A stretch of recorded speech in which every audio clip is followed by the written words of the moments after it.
너가 사람이니? 시어머니 보고 그게 할 소리야? 집만 되는 노인네라고. 아버님, 제 입장은 생각 안 해주세요?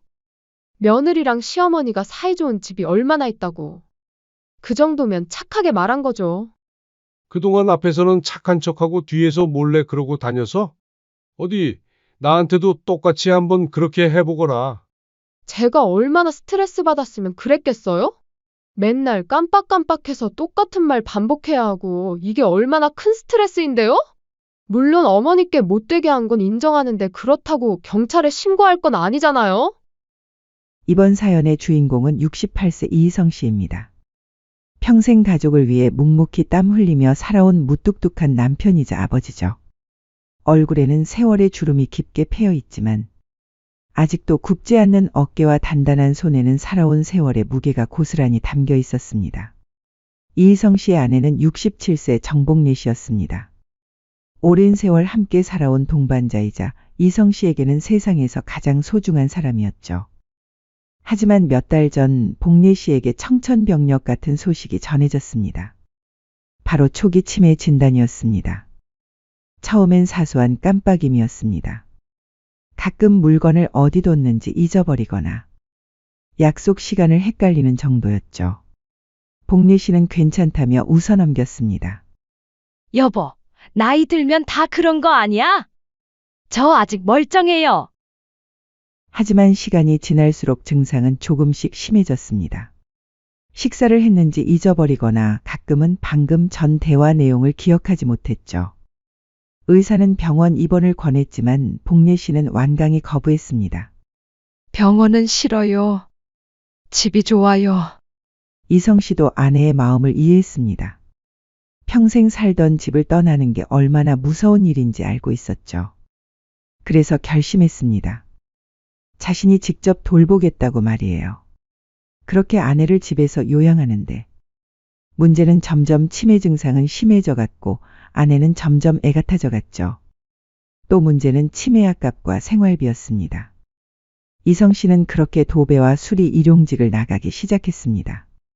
새벽 5시면 일어나 작업복을 입고 무거운 도구를 들고 일터로 향했습니다. 그리고 저녁이면 지친 몸을 이끌고 돌아와 복래 씨와 함께 소박한 저녁을 먹었죠. 그렇게 두 사람만의 조용한 일상이 이어졌습니다. 그런데 어느 날 예상치 못한 상황이 벌어졌습니다. 아들 도연이가 급하게 연락을 해온 거였습니다. 아버지, 죄송한데 잠시 집에 가서 살아도 될까요? 사정이 좀 생겨서요. 도연이는 평소 1년에 몇 번 정도만 안부 인사를 하는 사이였습니다. 큰 욕심 없이 사는 아들이라고 생각했는데 갑작스러운 동거 제안이었죠. 며느리 지은이와 고등학생 손자 한결이까지 함께 온다고 했습니다. 이성 씨는 잠시 망설였습니다. 아내 복래 씨의 상태를 생각하면 조용한 환경이 필요했지만 아들이 어려운 상황인 것 같아 거절할 수도 없었죠. 그래, 와라. 우리 집이 넓지는 않지만 며칠 뒤 아들 가족이 이사를 왔습니다. 사실 며느리 지은이는 그렇게 가깝게 지내진 않았습니다. 어머님, 아버님, 갑자기 와서 죄송해요. 어머님 몸이 안 좋으시다고 들었는데 제가 잘 챙겨드릴게요. 합가를 하고 처음에는 며느리가 복래 씨에게도 다정하게 말을 걸고 집안일도 도맡아서 했죠. 이성 씨는 조금 안심했습니다. 여보, 며느리가 있으니까 좀 낫겠네. 내가 일 나간 사이에도 누가 돌봐주고. 복래 씨도 처음엔 며느리가 와서 고맙기도 하고 미안하기도 하였죠. 그리고 오랜만에 집안이 북적거리니 외롭지 않다 생각했습니다. 하지만 며칠이 지나면서 이상한 일들이 조금씩 벌어지기 시작했습니다. 이성 씨가 일을 나가고 난 후의 일이었죠. 첫 번째 변화는 복래 씨의 표정이었습니다. 예전에는 남편이 퇴근하면 반갑게 맞아주던 복래 씨가 어쩐지 기운이 없어 보였습니다. 말수도 줄어들었고 자꾸만 위축된 모습을 보였죠. 오늘 뭐 했어? 이성 씨가 물으면 복래 씨는 그냥 응, 집에 있었어. 라고만 대답했습니다. 구체적인 말은 하지 않았죠. 두 번째 변화는 집안 분위기였습니다. 며느리 지은이는 여전히 이성 씨 앞에서는 친절했지만 어쩐지 복례 씨와 있을 때는 다른 느낌이었습니다. 직접적으로 뭐라고 할 수는 없었지만 묘하게 차가운 기운이 감돌았죠. 세 번째 변화는 아내 복례 씨가 최근 들어 자주 넘어진다고 하는 것입니다. 직접 넘어지는 걸 본 적은 없지만 팔과 종아리에 가끔씩 멍이 든 것을 보았는데 며느리에게 물어봐도 아, 그거요? 어머님 아까 화장실에서 넘어지셨는데 멍이 들었나 보네요. 제가 좀 더 신경 써서 봐드렸어야 했는데 죄송해요, 아버님. 라고 대답하곤 하였죠. 문제는 멍이 생각보다 자주 들었다는 것입니다. 아들 부부가 합가하고 난 이후부터 눈에 띄게 말수가 줄어든 아내에게 물어봤자 제대로 된 대답을 하진 않았죠. 단지 그런 것 같아 정도로 애기하고 자꾸 말하기를 꺼려했습니다. 그렇게 이성 씨는 조금씩 이상함을 느끼기 시작했습니다. 하지만 구체적으로 뭐가 잘못된 건지는 알 수 없었죠. 며느리는 여전히 자신에게는 친절했고 겉으로 보기에는 복례 씨를 잘 챙기는 것 같았으니까요. 여보, 괜찮아? 어느 날 저녁 이성 씨가 복례 씨에게 물었습니다. 복례 씨는 잠시 망설이더니 고개를 끄덕였습니다.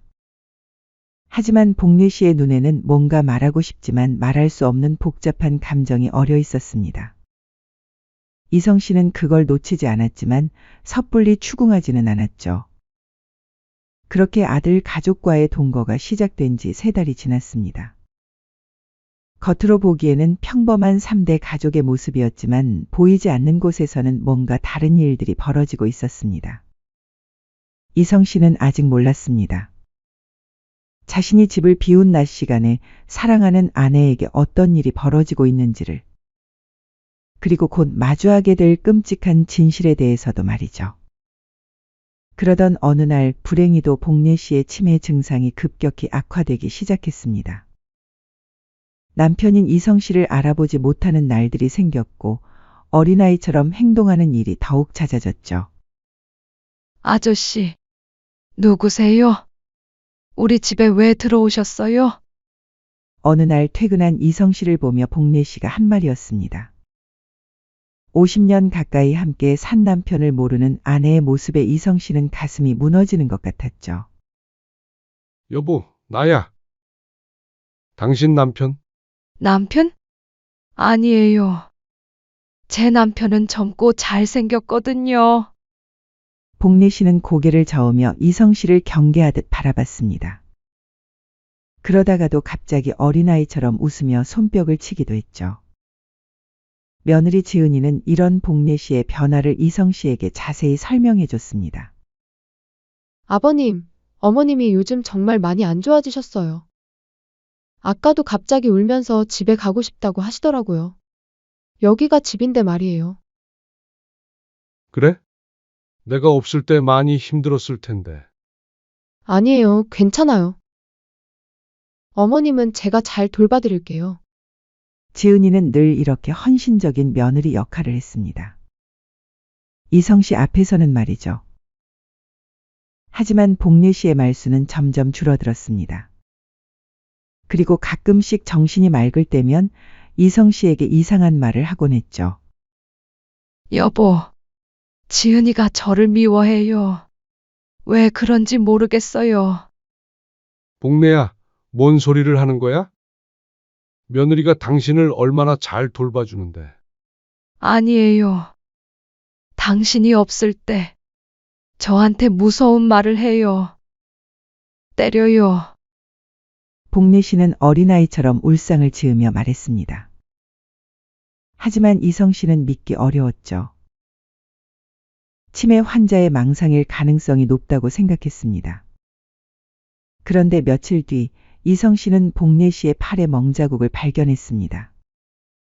이전보다도 꽤 크고 선명한 멍이었죠. 당신 이게 뭐야? 어디서 다쳤어? 몰라요. 아파요.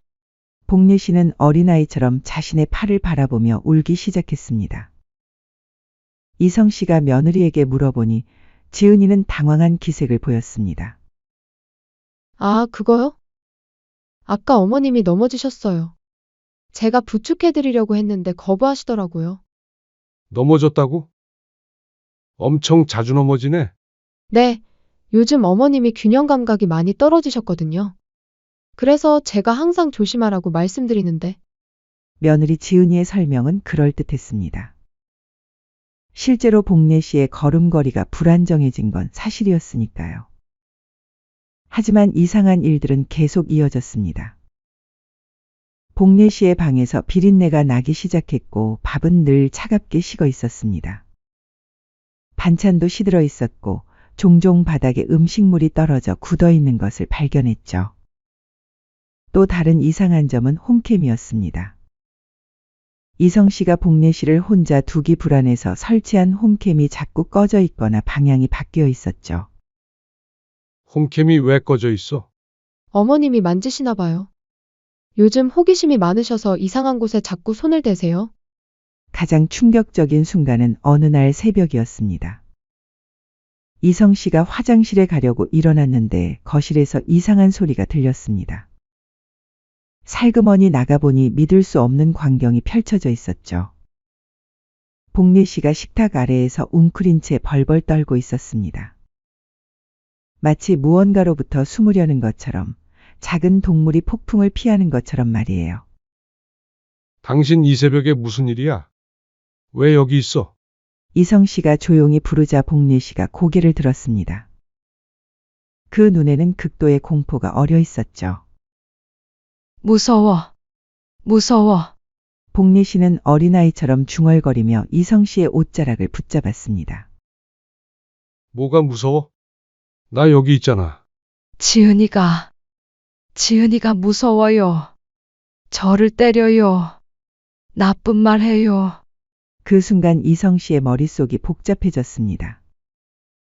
복례 씨의 말이 정말일까요? 아니면 치매 때문에 착각하는 걸까요? 이성 씨는 복례 씨를 침실로 데려가 재웠습니다. 하지만 잠이 오지 않았죠. 계속해서 복례 씨의 떨리는 모습이 떠올랐습니다. 다음 날부터 이성 씨는 좀 더 주의 깊게 집안을 살펴보기 시작했습니다. 그리고 며칠 뒤 결정적인 발견을 하게 됐죠. 부엌 바닥에 깨진 접시 조각들이 있었고 욕실에는 젖은 수건이 며칠째 방치되어 있었습니다. 그리고 복례 씨 방 구석에서는 음식물이 굳어 있는 것도 발견했죠. 지은아, 이게 뭐니? 아, 죄송해요. 어머님이 설거지 하시다가 깨뜨렸는데 치우려고 하니까 울면서 안 된다고 하시더라고요. 그래서, 복내가 그랬다고? 네, 요즘 어머님이 물건에 애착이 생기신 것 같아요. 깨진 것도 버리면 안 된다고 하시고. 지은이의 설명은 그럴듯했지만 뭔가 석연치 않았습니다. 그러던 어느 날 이성 씨는 결심했습니다. 홈캠의 메모리 카드를 확인해 보기로 한 거죠. 아무리 홈캠이 돌아가더라도 일부 영상은 남아있을 테니까요. 며칠 뒤 이성 씨는 조용히 홈캠에서 메모리 카드를 빼냈습니다. 손이 떨렸지만 진실을 알아야 한다는 마음으로 노트북에 카드를 꽂았죠. 그리고 재생 버튼을 누르는 순간 이성 씨의 세상이 무너져 내렸습니다. 화면에는 상상할 수 없는 장면들이 펼쳐져 있었습니다. 며느리 지은이가 복례 씨에게 욕설을 퍼붓고 뜨거운 국을 머리에 끼얹는 모습, 심지어 벌 주는 장면까지 있었죠. 치매 걸린 주제에 왜 이렇게 오래 살아 짜증나게? 너 때문에 이 집에서 편하게도 못 있잖아. 짜증나 죽겠네. 며느리의 목소리가 이성 씨의 귀를 찔렀습니다. 복례 씨는 화면 속에서 울고 있었습니다. 어린아이처럼 무력하게 울면서도 아무 말도 하지 못하고 있었죠. 때로는 입을 틀어막힌 채 벌벌 떨고 있기도 했습니다. 그리고 더 심한 것은 바닥에 떨어진 음식도 주워 먹게 하고 자신이 먹다 남긴 음식도 억지로 먹여서 아내는 화장실에 가서 토하기도 하였죠. 이성 씨의 손에 들린 마우스가 덜덜 떨렸습니다. 분노와 후회 그리고 자책감이 한꺼번에 밀려왔죠. 그날 밤 이성 씨는 복례 씨 앞에 무릎을 꿇고 사과했습니다. 미안해, 복래야. 당신 말이 맞았어. 내가 너무 늦게 알았네. 복례 씨는 그제서야 예전처럼 이성 씨를 알아봤습니다. 그리고 남편의 손을 꼭 잡으며 울었죠. 이성 씨는 아내를 꼭 안으며 다짐했습니다. 이제 반드시 복수하겠다고. 아내를 괴롭힌 대가를 치르게 하겠다고 말이죠. 진실을 알게 된 다음 날 이성 씨는 새벽부터 움직이기 시작했습니다. 먼저 복례 씨를 병원에 데려가 정밀 검진을 받게 했죠. 선생님, 제 아내 몸에 있는 멍자국들 좀 봐주세요. 의사는 복례 씨의 팔과 등 다리에 난 여러 멍자국들을 자세히 살펴봤습니다. 그리고 심각한 표정을 지었죠. 이건 단순한 낙상으로 생긴 멍이 아닙니다. 누군가가 의도적으로 가한 상처로 보이는데요. 진단서 써주실 수 있나요? 물론입니다. 그런데 혹시 노인학대 의심 상황인가요? 이성 씨는 고개를 끄덕였습니다. 의사는 더 이상 묻지 않고 상세한 진단서를 작성해 줬죠. 체중 감소, 영양실조 초기 증상, 그리고 다발성 타박상까지 모든 것이 기록됐습니다. 병원에서 나온 이성 씨는 바로 컴퓨터 수리점으로 향했습니다. 홈캠 영상을 여러 개로 복사해서 USB에 저장했죠. 증거가 사라질 경우를 대비해서 말입니다. 그 다음 행선지는 노인학대 신고센터였습니다. 어르신, 상당히 심각한 사안이네요. 영상 증거까지 있다면 바로 수사기관에 신고하겠습니다. 꼭 처벌받게 해주세요. 제 아내를 제발 도와주세요. 이성 씨의 목소리는 떨렸지만 단호했습니다. 며칠 뒤 경찰이 집으로 찾아왔습니다. 며느리는 당황한 기색을 감추지 못했죠. 무슨 일로 오셨나요? 노인학대 신고가 접수되어서 조사하러 왔습니다. 네? 그게 무슨... 혹시 주소 잘못 찾아오신 거 아닐까요? 저희 집은 그런 일이 없는데요? 지은이는 여전히 연기를 멈추지 않았습니다. 하지만 경찰이 영상 증거가 있다고 하자 얼굴이 하얗게 질렸죠. 그날 저녁 이성 씨는 가족들을 모두 거실에 모았습니다. 손자 한결이는 학원에서 아직 돌아오지 않은 상태였고 아들 도연이와 며느리 지은이만 있었죠. 다들 안거라 할 말이 있다. 이성 씨의 목소리에는 평소와 다른 차가운 기운이 감돌았습니다. 지은이는 불안한 기색을 감추지 못했죠. 아버님, 무슨 일이세요? 곧 알게 될 거야. 이성 씨는 USB를 TV에 연결했습니다. 그리고 리모컨의 재생 버튼을 눌렀죠. 거실이 고요해졌습니다. 그리고 TV 화면에서는 믿을 수 없는 현실이 펼쳐지기 시작했습니다. 첫 번째 장면. 지은이가 복례 씨에게 뜨거운 국을 머리에 끼얹으며 욕설을 퍼붓는 모습이었습니다. 아들 도연이의 얼굴이 하얗게 질렸습니다. 두 번째 장면은 지은이가 복례 씨를 바닥에 밀쳐 넘어뜨리고 발로 차는 모습이었습니다. 숨 쉬는 것도 아깝다. 벽 보고 손 들고 서 있어. 복례 씨는 화면 속에서 어린아이처럼 울고 있었습니다. 세 번째 장면. 지은이가 복례 씨의 입을 틀어막으며 협박하는 모습이었습니다. 누구한테 말하면 더 세게 때릴 거야. 알겠어? 크게 대답해 알겠냐고. 그리고 복례 씨가 도움을 요청하려 하자 더 세게 입을 막는 장면까지. 거실은 완전한 침묵에 빠졌습니다. 아무도 말을 할 수 없었죠. 아들 도연이가 얼굴이 붉어지더니 먼저 입을 열었습니다. 지은아! 이게 뭐야? 설명해봐! 목소리가 떨리고 있었습니다. 그런데 지은이의 반응은 예상 밖이었습니다. 아버님, 제가 잘못하긴 했지만 그렇다고 경찰을 불러요? 치매 노인 돌보는 게 얼마나 힘든지 아세요? 가족끼리 해결하면 될 일 아닌가요? 이성 씨는 귀를 의심했습니다. 뭐라고? 제가 지금까지 얼마나 고생했는데요. 온종일 어머님 뒤치다꺼리 하면서 지은이는 적반하장으로 소리를 질렀습니다. 하루 종일 똥오줌 치우고 밥 먹여주고 약 챙겨주고 솔직히 가족도 아니고 남인데 이 정도 챙겨준 거면 고맙다고 애기해야 하는 거 아니에요? 그래서 이렇게 해도 된다는 거야? 때리기까지 하고? 이 정도가 때린 거예요? 순간 화가 나서 그런 건데. 제가 얼마나 스트레스 받는지 아세요?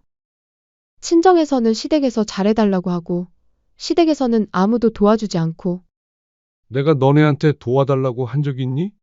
너네들 사정으로 너네들이 합가하자 해놓고? 이성 씨가 차갑게 물었습니다. 말해서 뭐해요? 어차피 남의 일이라고 생각하시잖아요. 지은이는 눈물까지 흘리며 자신의 억울함을 호소했습니다. 저한테만 모든 걸 맡기고는 완벽하게 하라고 하시면 어떡해요? 저도 사람이에요.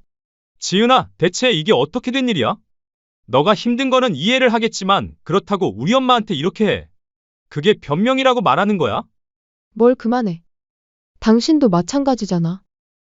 엄마 돌보는 건 다 나한테 맡기고 당신은 뭐 했어? 지은이는 남편에게까지 화를 돌렸습니다. 당신 엄마인데 당신이 돌봐야 하는 거 아니에요?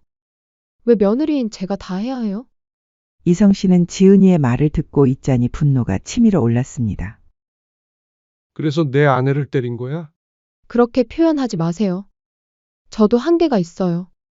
치매 걸린 사람 돌보는 게 얼마나 힘든데. 지은이는 끝까지 자신의 행동을 정당화하려 했습니다. 어머님이 말도 안 듣고 똑같은 말 100번씩 하고 밤에 잠도 안 자고. 저도 미치겠어요.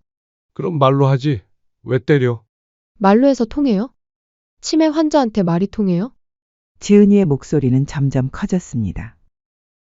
게다가 이 정도로 경찰까지 부르시면 어떡해요? 이게 무슨 범죄예요? 가족 간의 일이잖아요. 스트레스 받아서 순간적으로 그런 건데. 그냥 말로 했었어도 됐잖아요. 지은이는 여전히 자신의 잘못을 인정하지 않았습니다. 제가 지금까지 얼마나 희생했는데요. 제 인생도 포기하고 시어머니 돌봤는데. 그게 희생이야? 그럼 뭐예요? 제가 원해서 여기 온 줄 아세요? 어쩔 수 없이 온 거잖아요. 말이 안 통하는구나. 안 되겠다. 조금의 선처도 기대하지 말 거라. 그 순간 며느리는 갑자기 무릎을 꿇었습니다. 하지만 여전히 사과보다는 변명이 먼저였죠. 아버님, 제발 이해해 주세요. 저도 어쩔 수 없었어요. 이미 늦었어. 너의 인간성을 다 봐버렸다. 짐승만도 못한 놈 더 이상 아버님이라고 부르지도 말거라. 아버님, 제발 한 번만 기회를 주세요. 제가 앞으로 정말 잘할게요. 하지만 이성 씨는 돌아서지 않았습니다. 증거도 있으니 내일이면 영장이 나올 거야. 그제서야 지은이가 사태의 심각성을 깨달았습니다. 아니에요. 이건 너무해요. 제가 그렇게 나쁜 짓을 했다고요? 그렇게 다음 날 아침 경찰이 체포영장을 들고 왔습니다. 지은 씨, 노인복지법 위반 및 상습적 학대 혐의로 체포합니다. 지은이는 끝까지 억울하다며 소리를 질렀습니다. 이건 억울해요. 치매 환자 돌보는 게 얼마나 힘든지 아세요? 저도 피해자라고요. 하지만 영상 증거 앞에서는 어떤 변명도 통하지 않았죠. 수갑이 채워지는 순간 지은이가 이성 씨를 바라봤습니다. 아버님, 정말 이렇게까지 하실 건가요? 저를 범죄자로 만드시려고요? 이성 씨는 대답 대신 고개를 돌렸습니다. 더 이상 며느리를 며느리로 생각하지 않았죠. 집이 조용해진 후 이성 씨는 복례 씨 방으로 갔습니다. 복례 씨는 침대에 누워 있었는데 예전보다 훨씬 평온해 보였죠. 여보, 다 끝났어. 복례 씨는 남편의 손을 꼭 잡았습니다. 오랜만에 안심이 되는 모습이었죠. 정의는 늦었지만 결국 실현됐습니다. 그리고 이제 진짜 평화가 찾아올 차례였죠.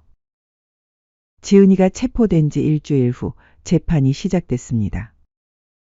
이성 씨는 복례 씨와 함께 법정에 출석했죠. 복례 씨는 그날따라 정신이 맑아서 남편을 알아보고 있었습니다. 여보, 무서워요. 괜찮아. 나 여기 있어. 이성 씨는 아내의 손을 꼭 잡고 있었습니다. 법정에서 지은이는 여전히 자신의 억울함을 주장했습니다. 판사님, 저는 정말 최선을 다해서 시어머니를 돌봤습니다.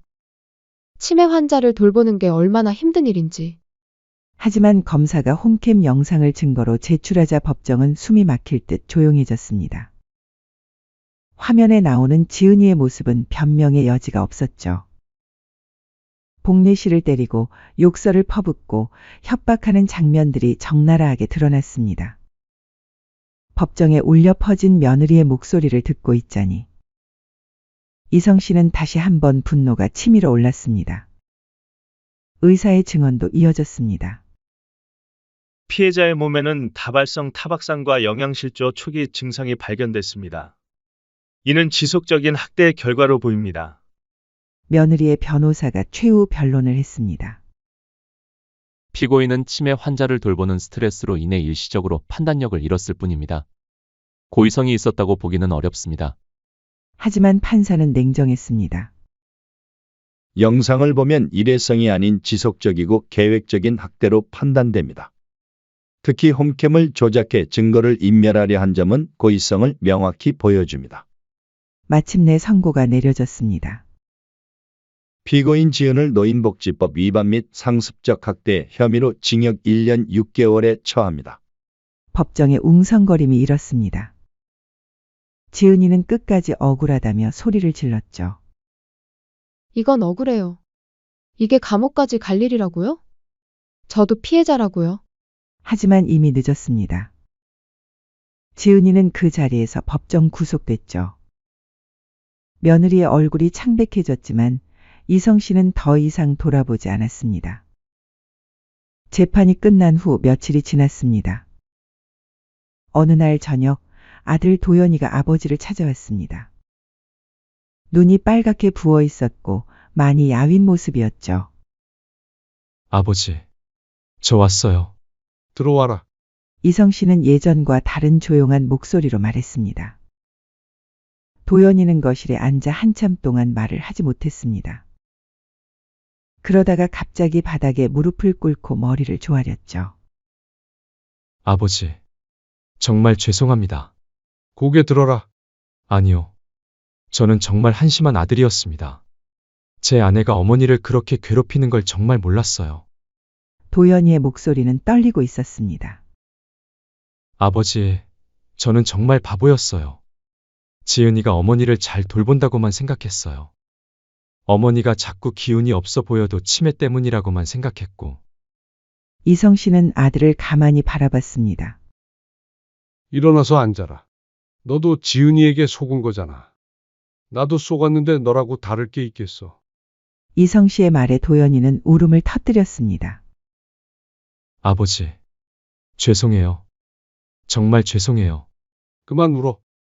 이제 지나간 일이야. 아버지는 저를 용서해 주시는 건가요? 엄마 얼굴을 볼 면목이 없어서 요새 잠도 안 와요. 용서할 게 뭐가 있어. 너는 잘못한 게 없잖아. 도연이는 더욱 울었습니다. 앞으로는 어떻게 할 거야? 이성 씨가 물었습니다. 당연히 이혼해야죠. 이미 변호사와 상담했어요. 한결이는?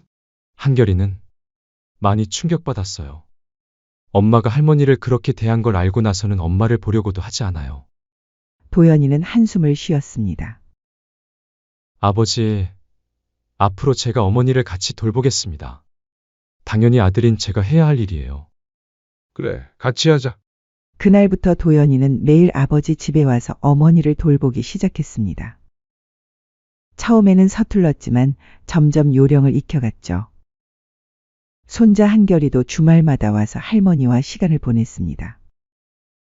처음에는 어색했지만 복례 씨가 어린아이 같은 모습을 보일 때마다 한결이는 할머니를 더욱 아껴주게 됐죠. 할머니, 오늘 기분 어때요? 한결이구나. 우리 손자 왔네. 복례 씨는 손자를 알아볼 때와 못 알아볼 때가 있었지만 한결이는 포기하지 않고 계속 찾아왔습니다. 그렇게 시간이 흘러 봄이 왔습니다. 복례 씨의 치매는 여전했지만 가족들의 사랑을 받으며 안정된 생활을 하고 있었습니다. 어느 날 저녁, 세 사람이 함께 저녁을 먹고 있을 때였습니다. 아버지, 어머니, 저희 새 집으로 이사할까요? 도연이가 조심스럽게 제안했습니다. 새 집? 네. 어머니를 돌보기 좋게 구조를 바꾼 집이에요. 그렇게 새 집으로 이사한 후 이들의 생활은 더욱 안정됐습니다. 도연이는 재택근무를 하면서 어머니를 돌봤고 한결이는 학교에서 돌아오면 할머니와 시간을 보냈죠. 할아버지, 할머니가 오늘 저를 알아봤어요. 그래? 다행이네. 할머니가 제 이름도 불러주셨어요. 정말 기뻤어요. 그날따라 창밖에는 따뜻한 봄바람이 불고 있었습니다. 겨울이 지나고 봄이 온 것처럼 이들에게도 새로운 시작이 찾아온 거였죠. 이성 씨와 복례 씨, 그리고 도연이와 한결이. 네 사람은 그렇게 서로를 의지하며 살아가고 있습니다. 비록 복례 씨의 치매는 여전하지만 이제는 온 가족이 함께 돌보고 있죠. 그리고 이성 씨는 매일 아침 다짐합니다. 아내를 끝까지 지켜내겠다고, 그리고 이제는 아들과 함께 그 약속을 지켜나가겠다고 말이에요. 진정한 가족의 사랑은 이런 것입니다. 어려움이 와도 함께 이겨내고 서로를 포기하지 않는 것. 그리고 끝까지 곁에 머물러 주는 것 말이죠.